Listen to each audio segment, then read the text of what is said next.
Hello everyone, and welcome to another episode of Lloyd's ASMR audio only. Tonight I will be reading the prologue and the first chapter of Resident Evil 0 Hour by S.D. Perry. Now if you guys like this and want me to continue with chapter 2 and so on, then please feel free to tell me in the comment section. And with that said, let's begin. The train swayed and rocked as it traveled through the raccoon woods. The thunder of its wheels echoed by a thundering twilight sky. Bill Nyberg rifled through the Hardy file, his briefcase on the floor at his feet. It had been a long day, and the gentle rocking of the train soothed him. It was late, after 8, but the Ecliptic Express was mostly full, as it often was for the dinner hour. It was a company train, and since the renovation, Umbrella had gone to a great expense to make it classically retro. Everything from velvet seats to chandeliers in the dining car. A lot of employees brought family or friends along to experience the atmosphere. There were usually a number of out-of-towners on board as well.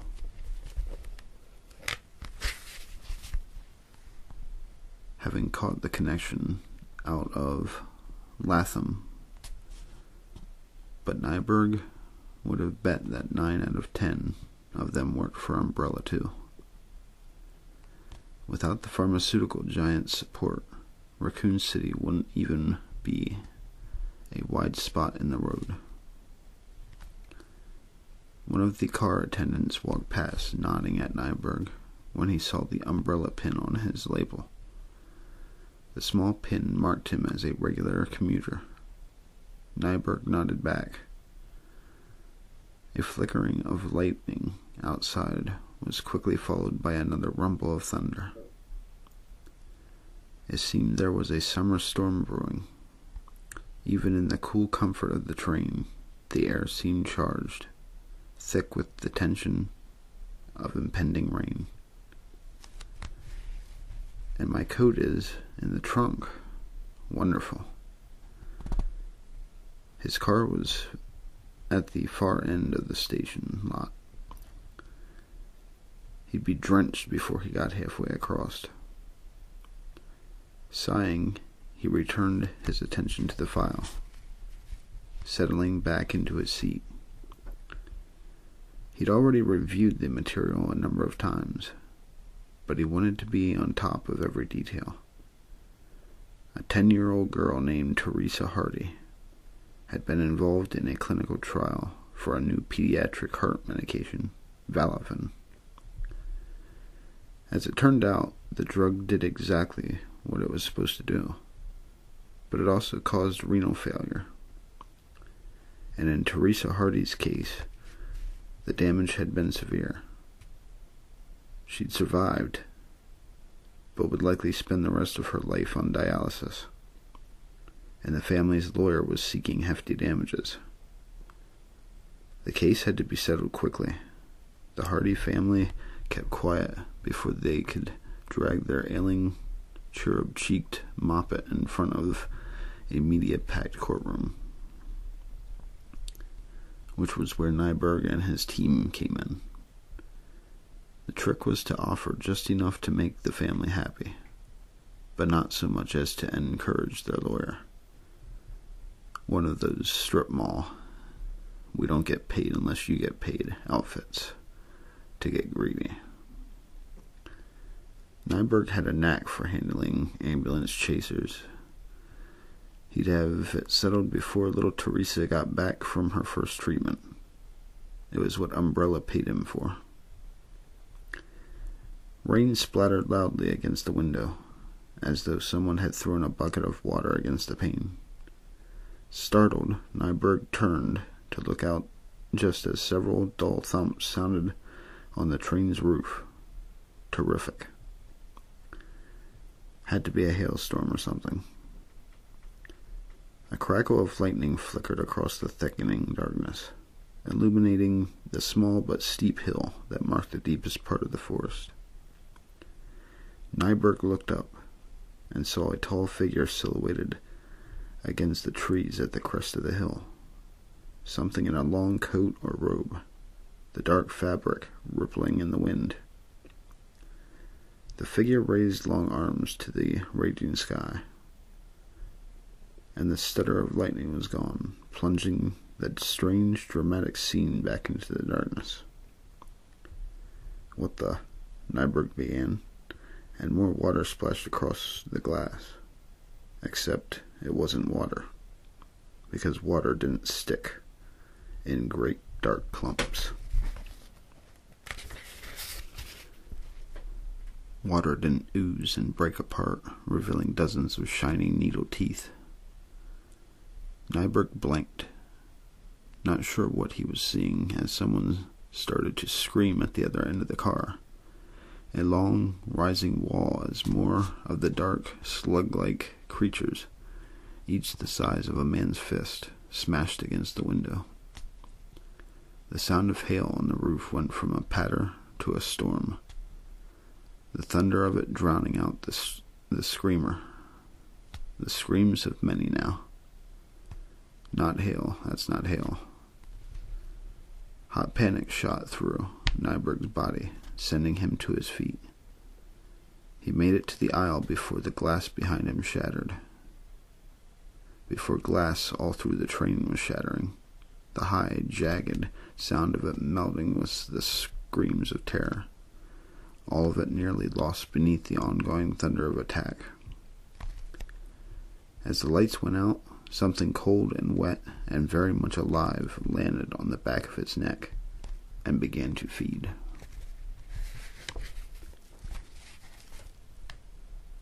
Chapter 1. The helicopter spun through the darkness over Raccoon Forest. Rebecca Chambers sat up straight, willing herself to look as calm as the men around her. The mood was solemn, as dark and clouded as the skies whipping past.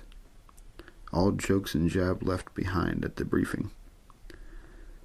This wasn't a training exercise.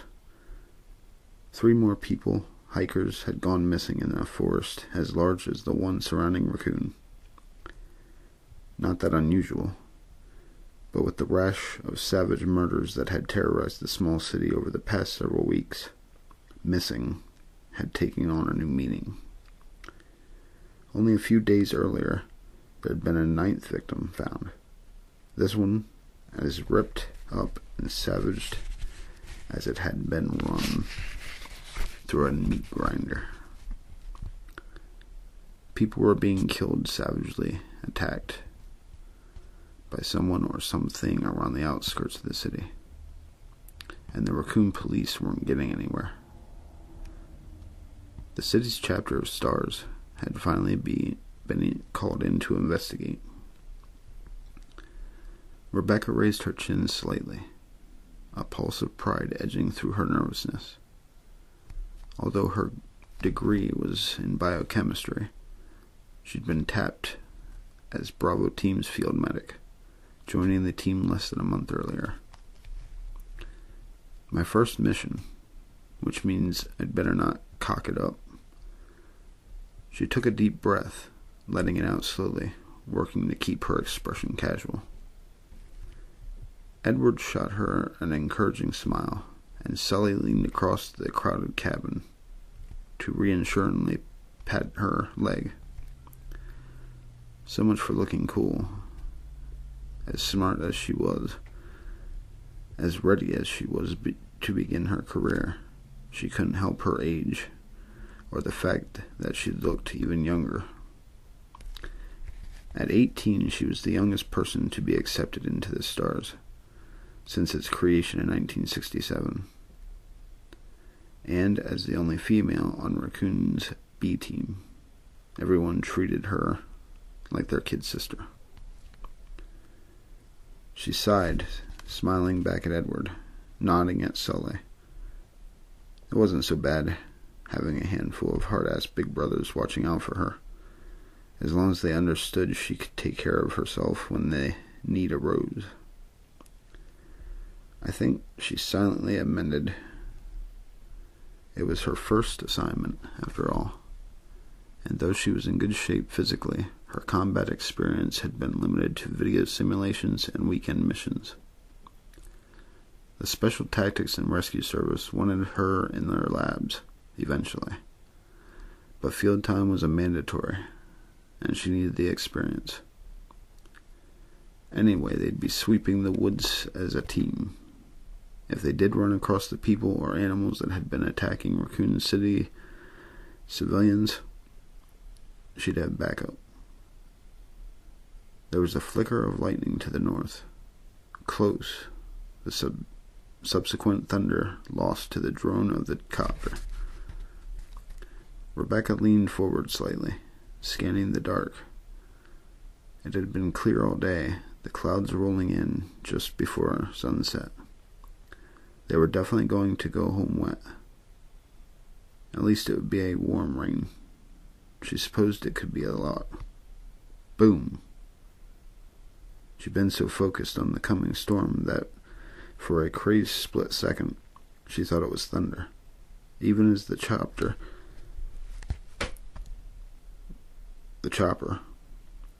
tipped wildly and dropped, a terrible rising, clattering whine filling the cabin, the floor vibrating beneath her boots. A hot smell of burnt metal and ozone singed her nose. Lightning? What happened? Someone shouted. Enrico riding shotgun. Engine failure? The pilot, Kevin Dooley, shouted back. Emergency landing.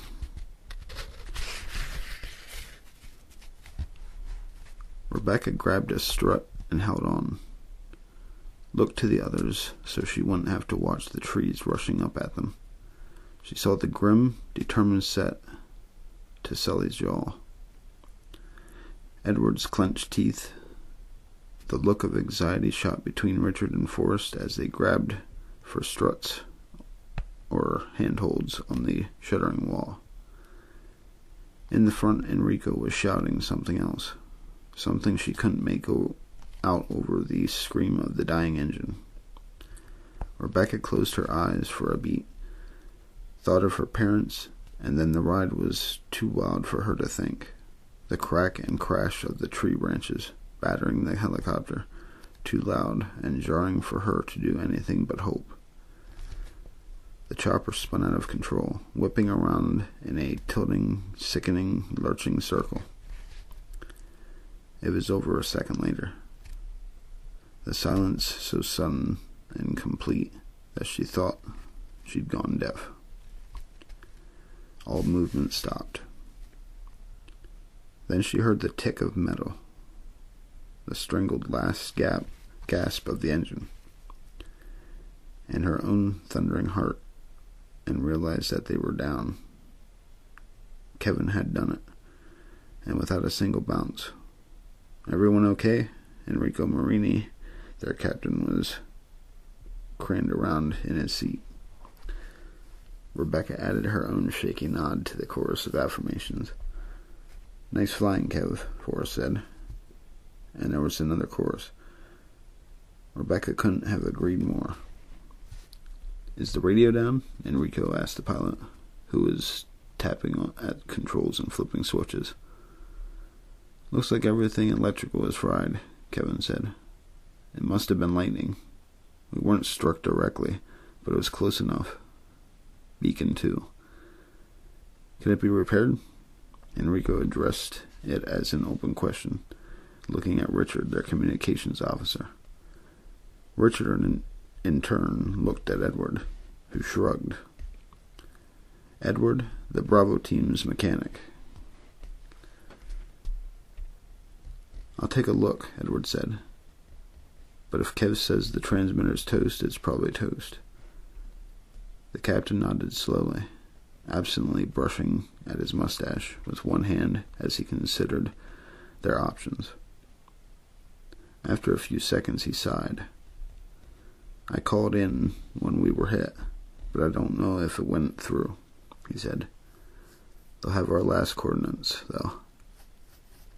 If we don't report it pretty soon, they'll come looking. They was the STARS Alpha team. Rebecca nodded along with the others, not sure if she should be disappointed or not. Her first mission over before it started. Enrico wiped at his mustache again, smoothing it down at the corners of his mouth with the thumb and the forefinger of one hand. Everybody out? Let's see where we are.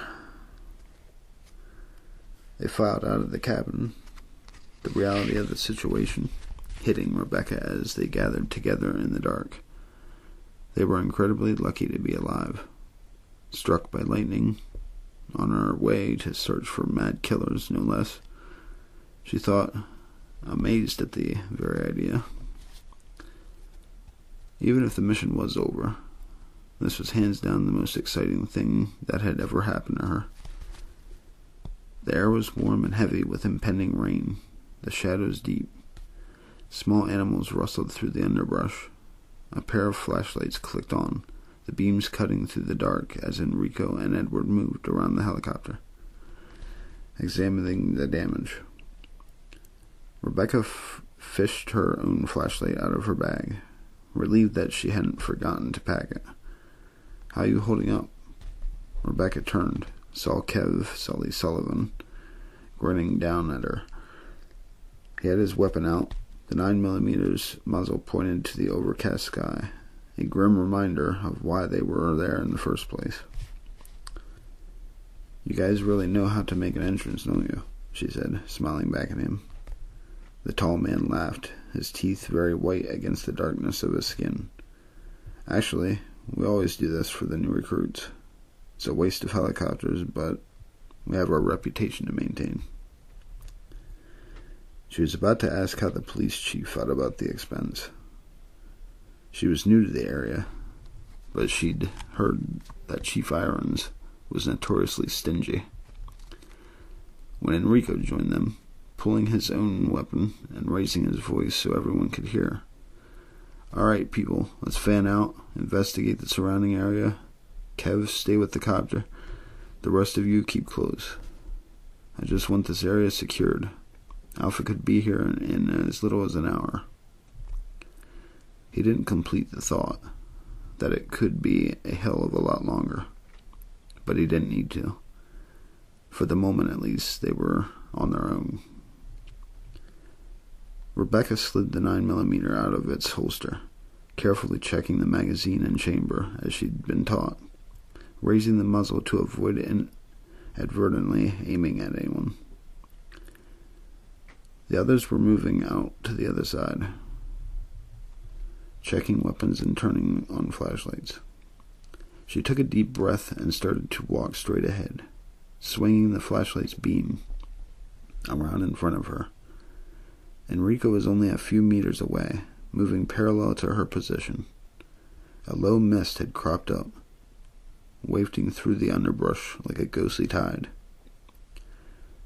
There was a parting in the trees about a dozen meters ahead, a path big enough to be a narrow road, though it was hard to tell for the mist. It was quite quiet except for a rumble of thunder, the sound closer than she would have expected. The storm was almost upon them. She swept the beam across the trees, and darkness and trees again. Then a glint of what looked like Captain, look. Enrico stepped to her side, and within seconds 5 more beams of light had jerked toward the gleam of metal she'd seen, illuminating what was in fact a narrow dirt road and an overturned jeep. Rebecca could see MP etched on the side as the team moved closer. Military police. She saw a pile of clothes spilling out from beneath the shattered windshield and frowned. stepping in for a better look, and then she was holstering her weapon and fumbling for her medkit, hurrying over to kneel next to the crashed Jeep, knowing even before she sat back on her heels that there was nothing she could do. There was too much blood. 2 men. One had been thrown clear, was crumpled a few meters away. The other, the fair-haired man in front of her, was still half under the Jeep. Both wore military fatigues. Their faces and upper bodies had been badly mutilated. There were massive tears through skin and muscle, deep gashes across their throats. No way the crash had done all of this. Rebecca reflexively reached down and felt for a pulse, noting the chill of the flesh. She stood and moved to the other body, again checking for any sign of life, but he was as cold as the first. "You think they're from Ragathon?" someone asked. Rebecca saw a briefcase near the pale, outstretched hand of the second corpse, and crouched, half listening to Enrico's answer as she flipped the case's lid. "It's the closest base, but look at the insignia. They're jarheads. Could be from Donnell," Enrico said. Clipboard was on top of a handful of files, an official-looking document attached to it. There was a small headshot in the upper left corner of a handsome, dark-eyed man in civvies. Neither of the corpses looked like him. Rebecca lifted it out, reading silently, and then her mouth went dry. "Captain," she managed, standing. Enrico looked up from where he was crouched next to the Jeep. What happened?" She read the pertinent parts aloud. "Court order for transportation. Prisoner William Cohen, ex-lieutenant, 26 years old. Court-martialed and sentenced to death. July 22nd. Prisoner is to be transferred to the Ragathon base for execution. The lieutenant had been convicted of first-degree murder." Edward pulled the clipboard from her hands, saying what was already formulating in Rebecca's mind, his voice heavy with anger. Those poor soldiers. They were just doing their jobs. And that scum murderer escaped. Enrico took the clipboard away from him, scanning it quickly. "All right, everyone. Change of plan. We may have an escaped killer on our hands. Let's separate and survey the immediate area. See if we can't locate Lieutenant Billy. Keep your guard up and report back in 15, regardless." There were nods all around. Rebecca took a deep breath as the others started to move out, checking her watch, determined to be as professional as anyone else on the team. 15 minutes alone, no big deal. What could happen in 15 minutes? Alone. In the dark woods. "Got your radio?" Rebecca jumped out and turned on at the sound of Edward's voice. The big man standing directly behind her. The mechanic patted her on the shoulder, smiling. "Easy, kiddo." Rebecca smiled back at him, though she despised being called kiddo. Edward was only 26, for God's sake. She tapped a unit on her belt. "Check." Edward nodded, stepping away. His message was clear and reassuring. She wasn't really alone, not as long as she had her radio. She looked around, saw that several of the others were already out of sight. Kevin, still in the pilot's seat, was going through the briefcase that she'd found. He saw her and snapped her a salute. Rebecca gave him a thumbs up and squared her shoulders, drawing her weapon one more and heading out into the night. Overhead thunder rumbled. Albert Wesker sat in the treatment plant's Con B1.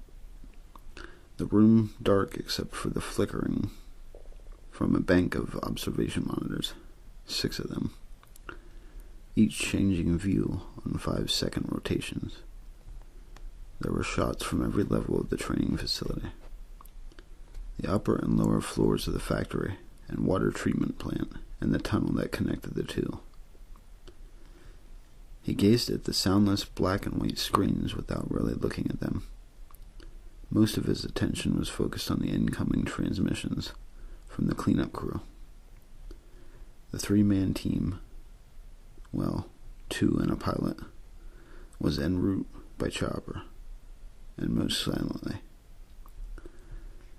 They were professionals, after all, not giving to macho banter or juvenile jokes, which meant Wesker was hearing a lot of static.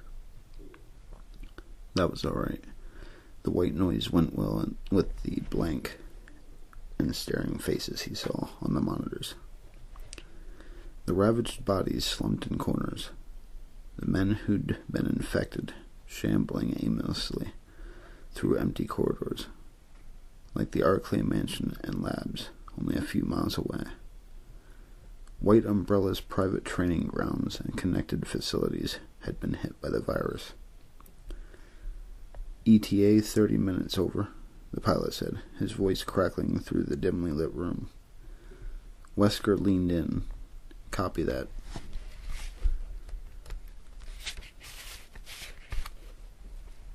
Silence again. There was no need to talk about what would happen when they reached the train.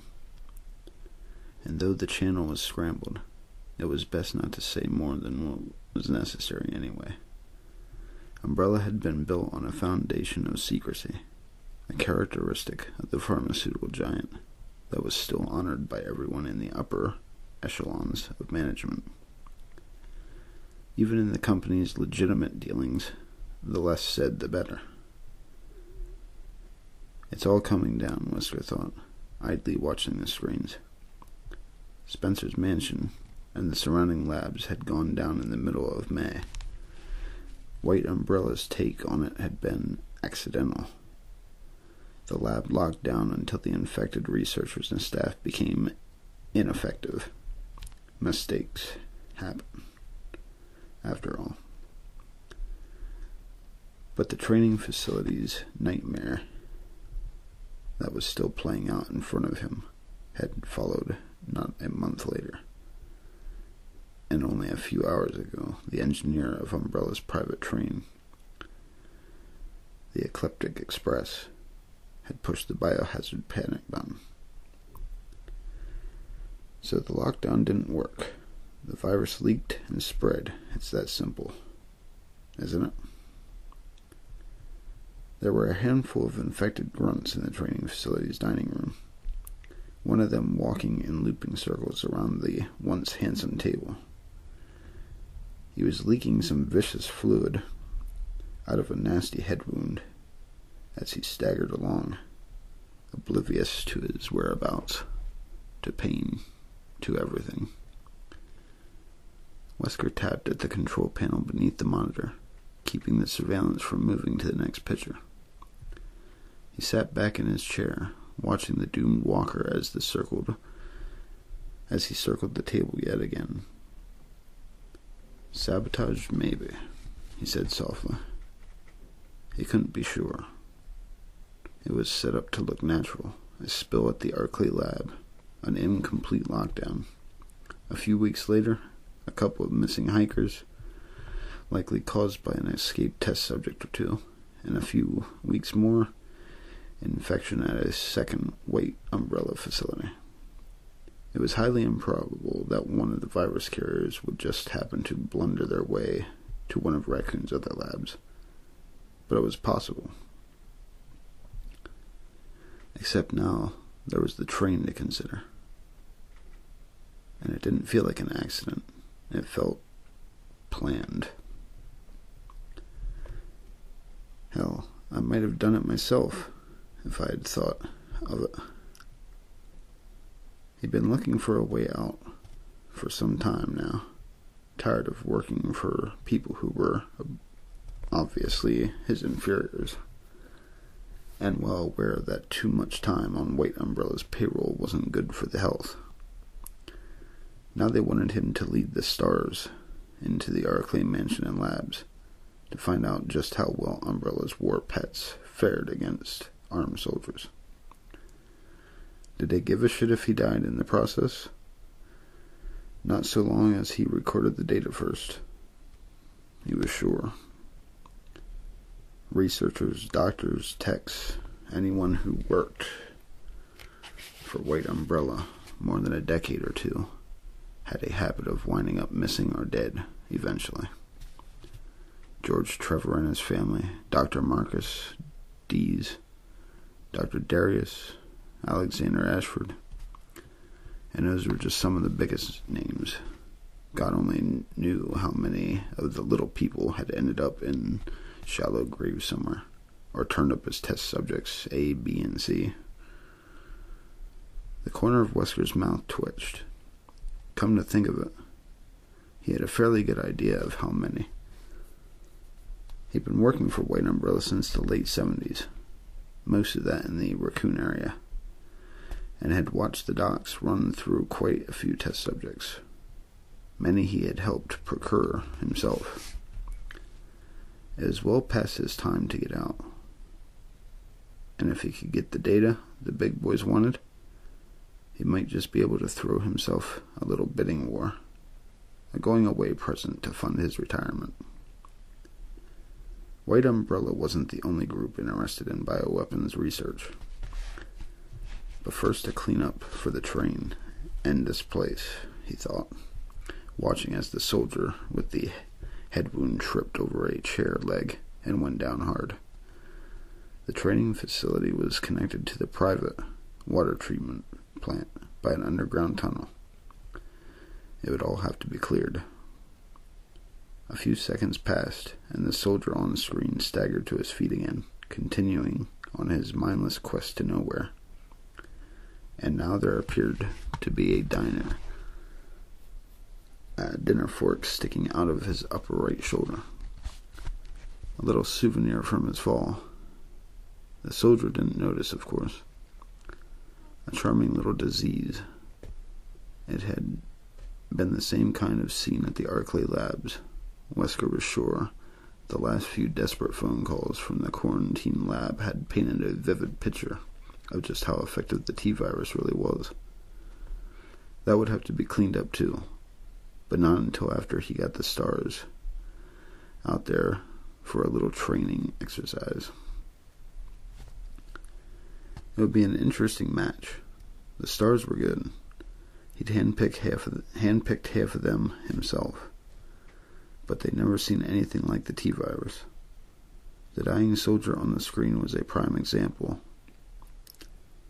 Hot with the recombinant virus, he went on with his endless tour of the dining room, slow and mostly brainless. He also felt no pain, and he would attack anyone or anything that happened across his path, with no hesitation, the virus continually seeking new hosts to infect. Although the original spill was allegedly airborne, after this long, the virus would only be spread by body fluids, by blood, or, say, a bite. And the soldier was just a man after all. The T-virus worked on all manners of living tissue, and there were a number of others, animals to see in action, from laboratory triumphs to local wildlife. Enrico should have the Bravos out by now, searching for the latest missing hiker. But it was doubtful they'd find anything where he was planning to look. Sometime soon, Wesker would see about organizing an Alpha Bravo campout at the deserted Spencer mansion. Then he'd wipe out the evidence and be on his merrily wealthy way. To hell with White Umbrella. To hell with his life as a double agent. playing with the petty lives of men and women he didn't give a shit about. The dying man on the screen fell down once again, dragging himself to his feet and soldiering on. "Go for the gold, baby," Wesker said, and chuckled, the sound echoing out through the empty dark. Something moved in the bushes, something bigger than a squirrel. Rebecca spun toward the sound, aiming the flashlight at 9mm at the shrub. The light caught the last of the movement, the leaves still shaking, the beam from her flashlight trembling along with them. She took a step closer, swallowing dryly, counting backward from 10. Whatever it was gone now. A raccoon is all. Or maybe somebody's dog got loose. She looked at her watch, sure that it must be time to head back, and saw that she'd been on her own for just over 5 minutes. She hadn't seen or heard anyone else since she'd walked away from the helicopter. It was as though everyone else had fallen off the face of the earth. Or I have, she thought darkly, lowering the handgun slightly, turning to check her position. She'd been heading roughly southwest from the landing point. She'd continue on a few more minutes, then Rebecca blinked, surprised to see a metal wall beneath the flashlight's beam, not 10 meters away. She'd played the light across the surface, saw windows and a door. A train. She breathed, frowning slightly. It seemed like she remembered something about a track up here. Umbrella, the pharmaceutical corporation, had a private line that ran from Latham to Raccoon City, didn't it? She wasn't too certain on the history. She wasn't a local, but she was pretty sure the company had been founded in Raccoon. Umbrella's headquarters had moved off to Europe some time ago, but they still owned practically the entire town. So what's it doing sitting up here, dead in the woods at this time of night? She ran the light up and down the train, saw that there were 5 tall cars, each 2 stories high. Ecliptic Express was written just below the roof of the car in front of her. There were a few lights on, but they were faint, barely casting through the windows, several of which were broken. She thought she saw a person's silhouette near one of the unbroken ones, but it wasn't moving. Someone asleep, maybe? Or hurt, or dead? Maybe this thing is stopped because Billy Cohen found his way onto the track. God, that was a thought. He could be inside now with hostages. She should definitely call for backup. She started to reach for her radio, then paused. Or maybe the train broke down 2 weeks ago, and it's been here ever since, and all you'll find inside is a colony of woodchucks. Wouldn't the team have a laugh over that? They'd be nice about it, but she'd have to endure weeks, maybe months of General Ribbing calling for backup over a deserted train. She checked her watch again, saw that 2 minutes had passed since the last check, and felt a drop of cool liquid splash on her nose, then another on her arm, then the soft musical patter of 100 drops against the leaves and dirt, then thousands as the sky opened up, the storm finally beginning. The rain decided it for her. A quick look inside before she headed back, just to make sure everything was the way it was supposed to be. If Billy wasn't around, she'd at least be able to report back that the train appeared to be clear. And if he was, "You'll have to deal with me," she murmured, the sound lost to the growing storm as she approached the silent train. And that's the end of chapter 1. I hope you enjoyed. And if you'd like me to continue, then please feel free to leave a message. A comment. Bye for now.